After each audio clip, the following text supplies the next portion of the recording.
on 5.0. This is just a form of record so that we have notes, audio notes, so it makes it easier to kind of keep track of things.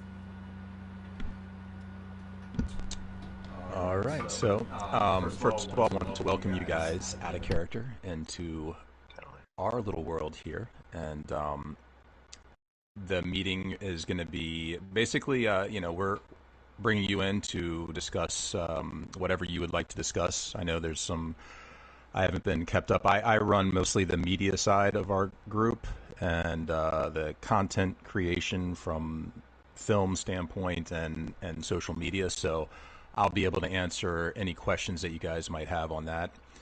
And Corey over there, she is our in-game sort of RP coordinator and event coordinator. The officers all around you here, they also are, we basically discuss everything. So any topics, any events that are done within the game will come from them. So my responsibility will solely be on any questions you might have on social media side or content creation, and they will answer all the RP and in-game stuff. So I would just like to, I haven't actually officially met you, so just have you take a few moments just to tell me about you guys and, what brings you to us in the sense of, what you're looking to possibly do together. So let's take the floor. Totally. Well, as you may know, I'm President Dash. I run a small little group called the ERA. It's an enclave group with the main sort of question being, what would the actual enclave reclamation look like? Because, in all the games, it's always said that the enclave has this plan, but what actually is that plan? So that's sort of what my group tries to answer with that. And in terms of why we're here today, all started because I saw Scald on I want to say the Appalachian Aristocrat server and Messenger, because I knew Scald was related with 5.0 and I just wanted some advice on, RP communities, and I felt that we had a good connection. I talked to her a bit more, did some stuff at the Armory, and then just got further in with 5.0, and honestly, I love what you guys do. It's amazing. Your machinima work, your website, all of that is just breathtaking, and it's good to see that, people are keeping this game alive. So what I hope to accomplish is essentially establishing some form of partnership, not really partnership if that makes sense, but like working together in terms of establishing a combined story arc that we can both do for both of our groups and have more fun with it. Got it. Okay. Anyone else from the group want to say anything? From ERA? No. Okay. Gotcha. Yeah. First of all, I'll just say appreciate the compliments there. We, it's been 3 years in creation, and we really just do it to try to facilitate something to do. It's ultimately it's just about giving the game a little bit of life from our standpoint. We never really do it for anything else but that. But thank you for that, for sure. It's a lot of hard work that goes into it. But Corey, you want to say, or Skull, you want to say anything regarding what the general has just, or excuse me, the president has just said? Sure. So when you think about the 5.0, there's really two facets that you need to understand. So I know I've kind of messaged you about this, and so maybe, I don't know if it kind of came off the best way in terms of clarity, but there's what we call like the big lore or the big arc, and that's what you see on social media.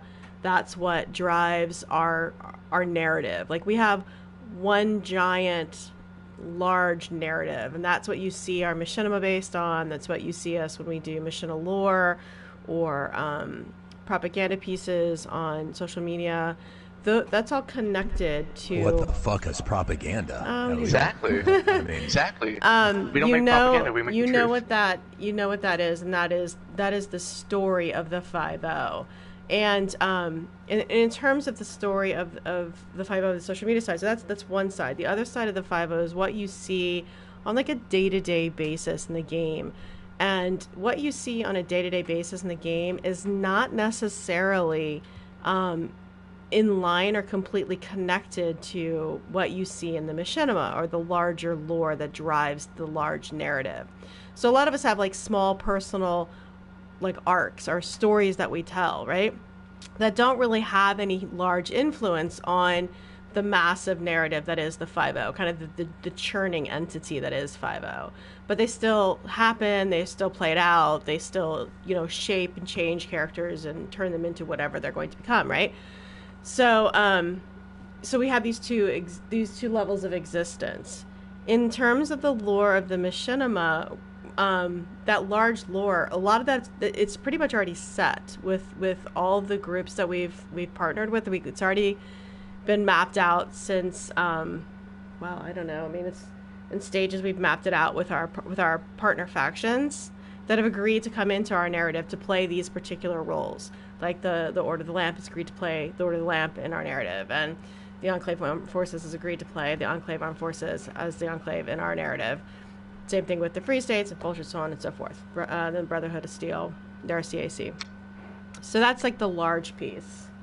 So in terms of that idea of what does lore look like with us, for those large pieces, those large narratives, it's something as simple as that we can just start a new lore or a new series of story arcs that's going to shape or impact or change the 5-0 lore that's already been established and is being developed and at times sometimes dice rolled out through events with our partner factions to determine the future and the fate of the narrative for that large community.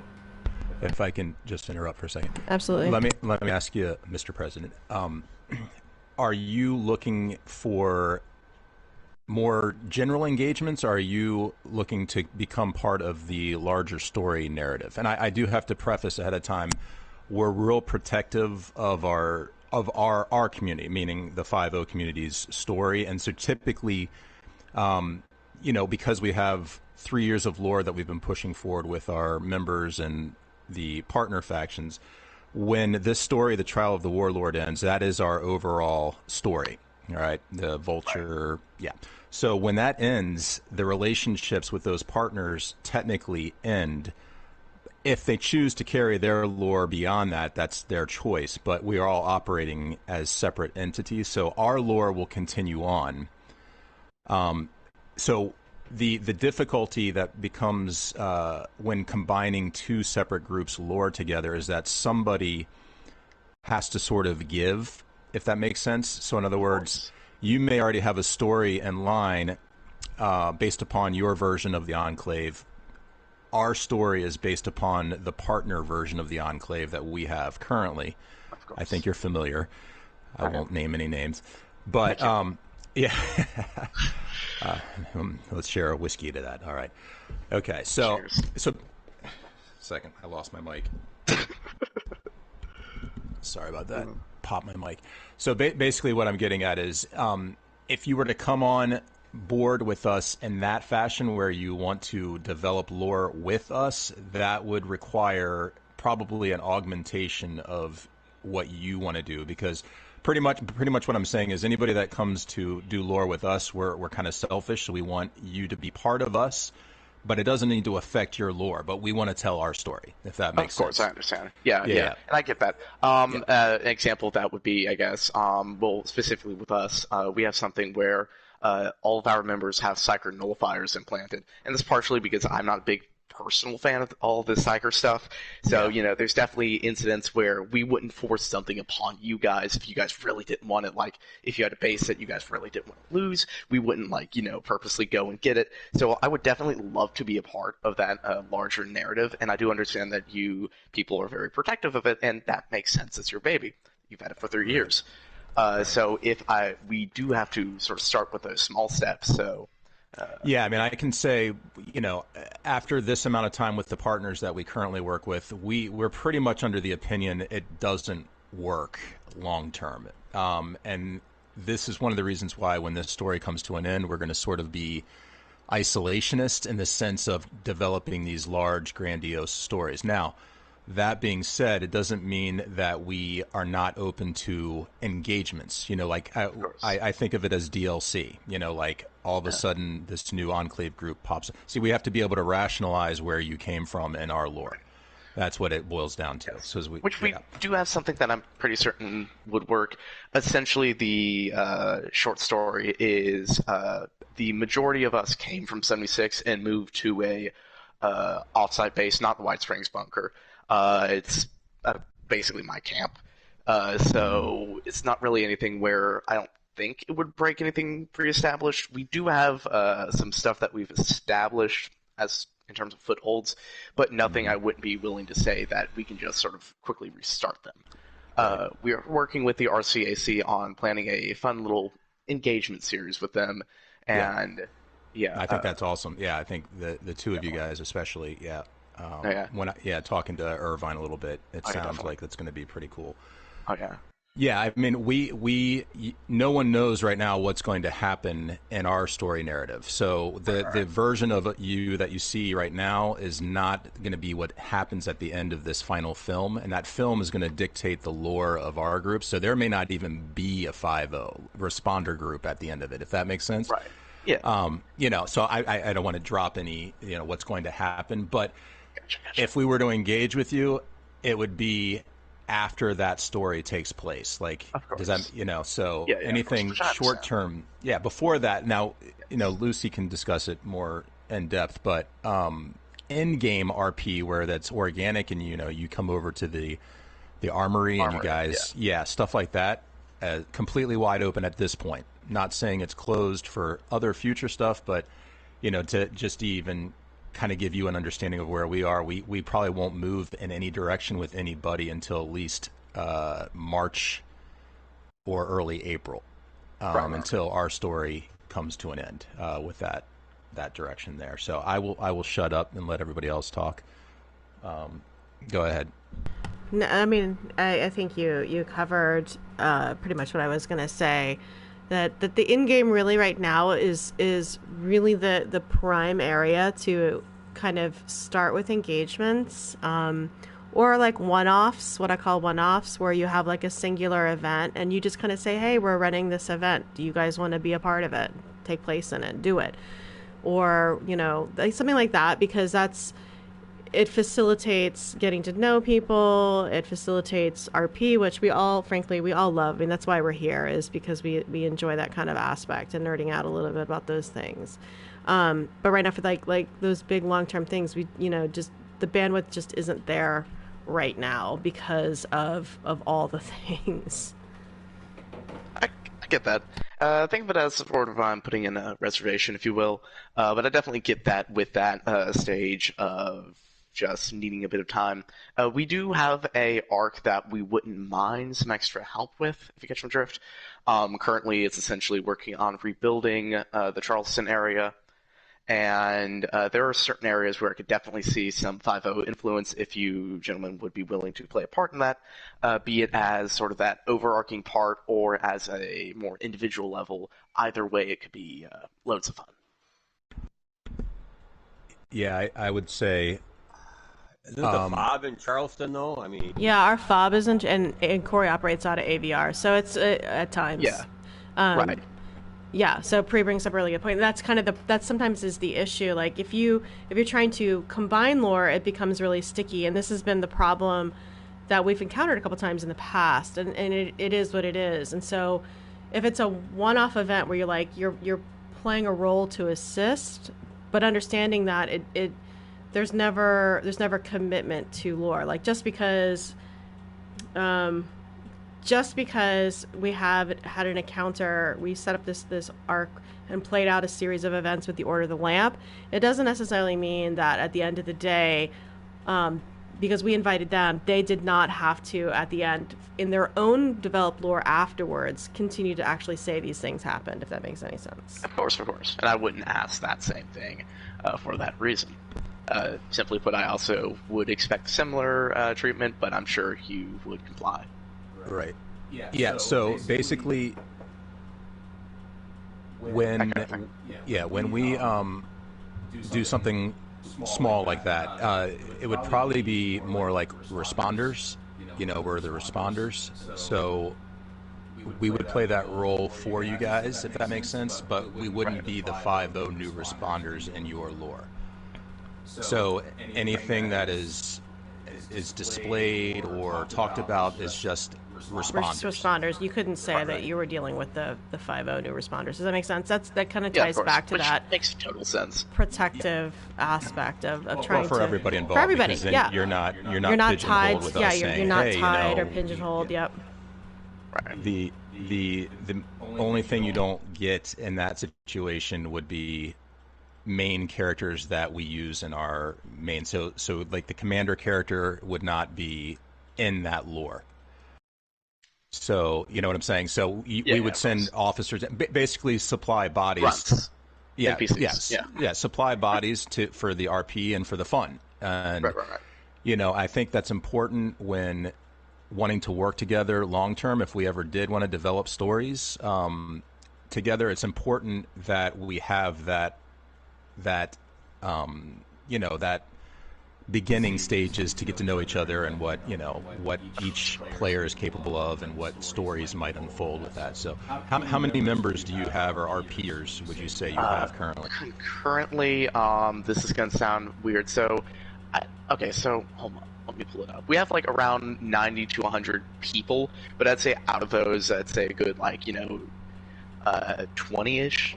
So not a lot, we understand, but it's enough to where I feel that we could scrounge up enough people for any needed event. Well, you'll learn very quickly about this. It's quality over quantity. Yeah, for sure. always quality over quantity. Drama, what's that like? Zero drama to my knowledge. In terms of what I know off the top of my head, I don't think any major group is gunning for us, thankfully. But if there were some issue, it'd be quickly resolved. Off the top of my head, I know War Club, we were doing something with him, but he kind of left loosely unexpected, but he has no personal beef to my knowledge. I don't have any beef with him. There are some people within the community, I won't name any names. Yeah, we don't need just remember, it's... Oh, yeah. Yeah, you're fine. Yeah. So you can just speak generally. Speak generally. It's probably better. Yeah, but no, I can't think of anyone off the top of my head. Essentially, the way it is for us is we don't come after people unprovoked, and our trauma capabilities are minimal at best. Worst I could say is maybe I said something to someone that they took out of context, but I'm very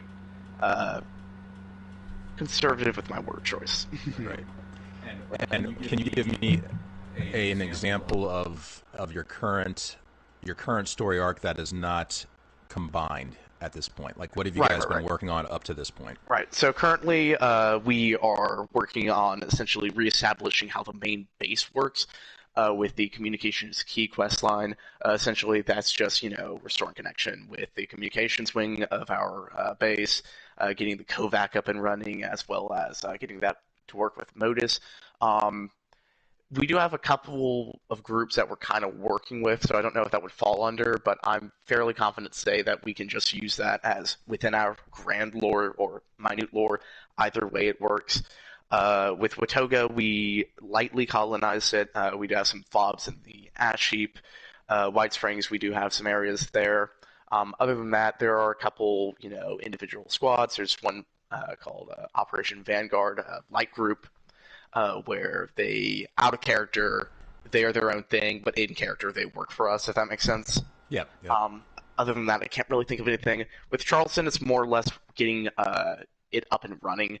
We haven't really touched it too much, so we can totally play with something if we come in and then we see some people there, if that makes sense. Ash Heap, just mainly mining areas. Nothing else comes to mind at the moment. Okay. How long have you guys been officially formal? Yeah. Wait, within the lore or within actual? Actual. Okay, so I want to say the group started in midsummer. Privy to that, I want to say, I've been doing factions for a bit. I think 1 or 2 years ago, there was this one raider group, and then kind of died out. Then there was another Enclave group that long story short, kind of came to Ran, and that one group has some controversy with it, but I've definitely learned to learn from my mistakes, and hopefully I don't expect everyone to, I guess, forgive me for what happened. I don't think I did anything personally wrong. The Eternal Enclave, you probably might not have heard of them, might have. Eternal Enclave? Yeah, that name does ring a bell. They have a Discord, correct? Had. Yeah. Okay. All right. Yeah. Do you currently have a Discord? Oh, yes, we do. We do. Okay. How many writers would you say, or story writers, or would you say that you have currently? Let me check. So I know it sounds like an interview process. I'm just. no, it's fine. It's good to know. Yeah. So here, sorry, let me just pull it up. There's definitely me, Malachor. I'm just naming off the top of my head. The General, Len's pretty good. Pask, obviously. Cert. I don't want to include him for personal reasons, but I'm just kidding. Ashes, and then I'd say around like 7, 8, maybe 9. Okay. Yeah. Unless it doesn't anyone else. Yep. And do you guys do a lot of writing on what is the boards or the either through Discord or in some sort of a play-by-post format? Or is it mostly in game? It's mostly in game. I've been trying to get that up and running, which some people have interacted with.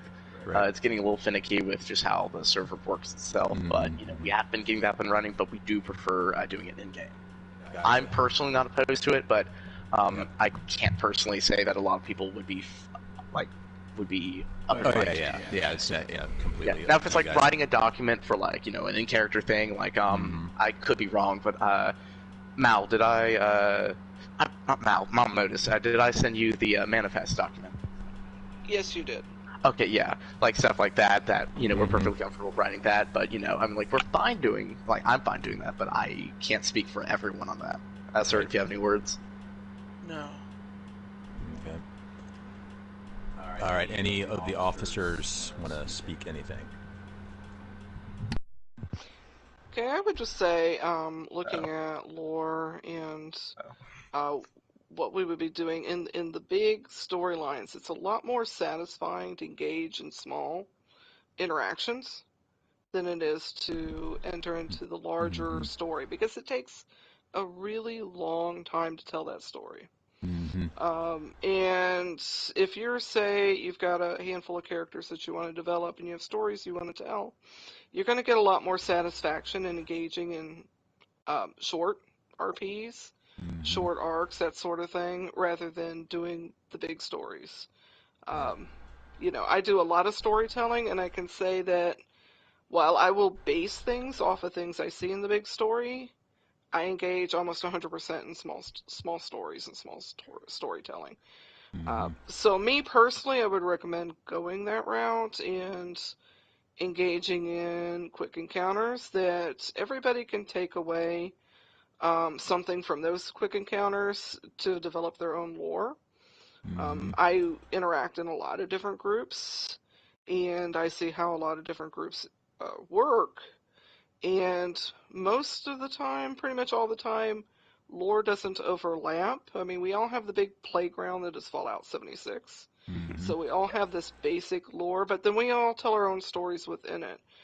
And when you encounter these other groups, I mean, some of the other groups I've been in, they really don't like their lore to overlap for various reasons. So when I tell a story and I go into these various groups, I take what I need from that group to tell my story, and it may influence what I do in another group with my characters. And that's just kind of a fun thing for me. I can sit there going, I did this over here, and now I'm doing this over here. We know that. But I mean, ultimately, it's about it's about having fun and telling a good story, and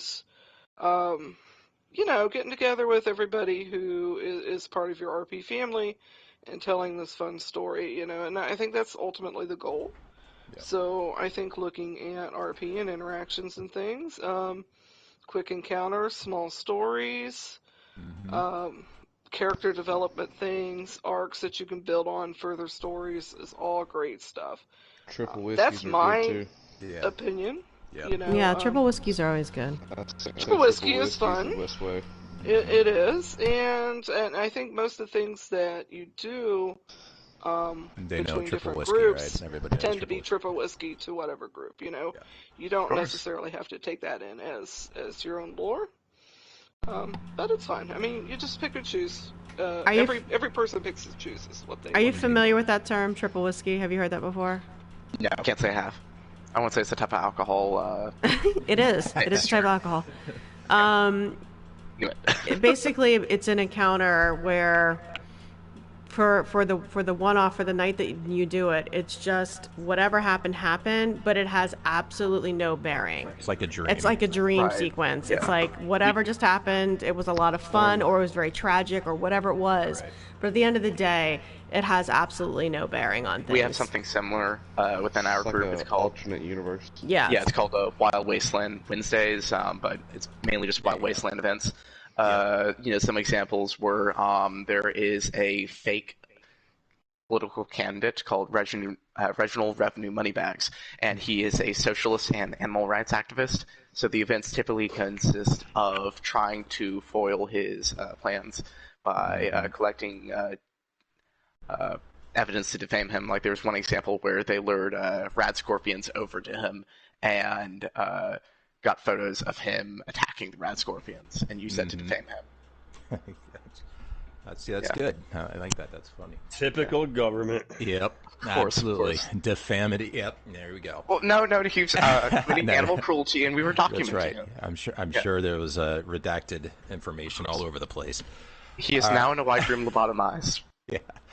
All right. Well, let's come full circle and kind of wrap up. I think my opinion, and we will all vote on this, amongst our individual groups on this. I think from a large story narrative interaction partnership, we definitely, and we will say this to everybody that we speak with that wants to do something like that, pushed out towards March or April at the earliest for any kind of possibility engagements in that realm. But I think, and we will obviously all talk about this, but I think, you're obviously invested in the RP community. I know it seems like you understand what you're trying to do at this point, at least on whatever level you guys want to do it on.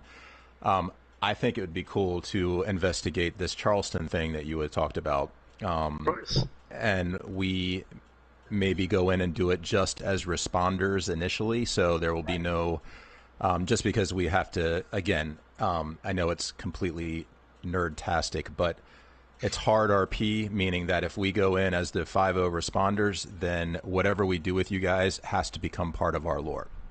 In the sense of, you are another Enclave group that we're already interacting with another Enclave group in our story. And while we don't have to triple whiskey it, it's just, or I should say we don't have to incorporate it. It's just easier to say we're going to be the responders for that event. It allows us to get to know you guys better. It allows you to get to know us better. You may find we're all dicks and don't want to hang out with us. It also allows you to shape your lore, the story right. that you want to tell. And that's really important, is that every group really should focus always first on the story that they want to tell within their community and the experiences. And that's why those small encounters are always kind of nice, because you get to branch out and you get to see other things, but understanding, the necessity of having that, central point. Right. So I think I'm going to throw it to you, Mr. President, and have you come up with the event and invite us over. Totally, yeah. All right. We're currently working out some of the stuff, what we have. And by the way, Scald, the sort of like idea that you that you inspired me with the whole making a camp on a custom world and then treating that as sort of like a, for lack of a better term, a D&D map. It was a real hit. We did one near Tanagra Town, investigating a old Enclave base, and a lot of people really enjoyed it. So we're definitely going to do that for the Charleston area. So currently, the plan is first and foremost just eliminating the rabble in Charleston. With that, afterwards, I think really what we could do, if you guys want, you guys could say that maybe there's a responder foothold there, and we either have to find a way to get you guys. Not what we would. It's what you want. If we're coming in as just responders, it's us being invited into the narrative that you want to try to figure out for your people. Does that make sense? Like, if I was to sign on to do your narrative with this character, it would not be Dr. Anders. I would do her hair differently. She would behave differently. She would be a responder, but there would be no relation other than maybe she kind of looks like Corey just because I'm not going to change her face. Right. If that makes any sense. Never change my chin. Thank you. So I found that funny. Yeah, I mean, come on, sir. Everything's funny. I like it. Exactly. Yeah. Yeah. So I think what Scald is saying is, it's your event, and you're inviting us into it. We appreciate that because it gives our players something to do as well. And I think everybody is interested. Well, not everybody, but if you're a group leader, you're probably interested in how to spin that in the social media realm as well, because it's fun to let other people know what's going on. So, you know, in this case, it would be your group and, you know, our group coming together to have some fun. You know, that's basically the initial story. So if you set up an event, give us a day and a time, and a few days. Well, yeah, to choose from. Well, I'm saying a day, not, you know. Yeah. You get what I'm saying. Yeah. One day in advance, only 24 hours. Better. Yeah. So, you know, just you plan the event and invite us over, and it's kind of a great way to understand how you guys run things, and if we ever do work together and the broader storytelling, it'll give us a better understanding of how that happens. You can see the disaster I run, and by I run, I mean I'm leading the disaster. I am a disaster. It's a game. It's all a game. Of course. You can ask Mom Modus on the Dash Star. Gotcha. All right. Well, you guys, I am going to go to real life and both of us are gonna pop into spend time with our daughter before she goes back to college tomorrow. Yes. So. Sweet. Here, I'm gonna send the other people in the party that I haven't a friend request. Finally, he shows up. The last hour. I'm gonna go ahead and late is on I'm gonna stop the stream now. All right. Yeah. It's good.